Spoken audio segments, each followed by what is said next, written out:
কাল 11টার থেকে বৃষ্টি, এখন পর্যন্ত বৃষ্টি পড়তেছে। আলহামদুলিল্লাহ আলহামদুলিল্লাহ, আল্লাহর রহমতের বৃষ্টি হচ্ছে।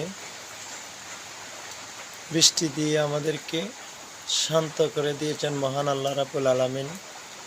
বৃষ্টি ভিজা দিনে কোথাও যেতে মন চায় না, করে বসে বসে রিল্যাক্সে অনেক কিছু,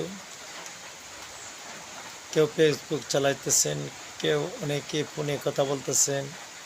আসলে বৃষ্টির দিনে বন্দি থাকাটা বেশি ভালো লাগে না। তবে কি যারা ঘুমাতে পারেন বেশি বেশি তারার জন্য ভালো, সবাই ঘুমিয়ে পড়েছে। আমার কিন্তু দিনে ঘুম আসে না। আলহামদুলিল্লাহ আলহামদুলিল্লাহ, বৃষ্টির দিন, আল্লাহ রহমতের দিন। আল্লাহ যেন আমাদেরকে শান্ত করে দিয়েছেন এবং এই শিলাবৃষ্টি যাতে না হয়, ঝড় তুফান যাতে না হয়, মহান আল্লাহ রাব্বুল আলামিনের দরবারে দোয়া প্রার্থনা করে আল্লাহ যেমন আমাদেরকে হেফাজত এবং সুন্দরভাবে পরিচালিত করেন। সবাইকে বৃষ্টি দিনের শুভেচ্ছা অভিনন্দন। সবাই ভালো থাকবেন, সুস্থ থাকবেন এবং আমার জন্য দোয়া করবেন। আমিও সবার জন্য দোয়া করব। আগামী পথ চলা শুভকামনা রইল। আল্লাহ হাফেজ।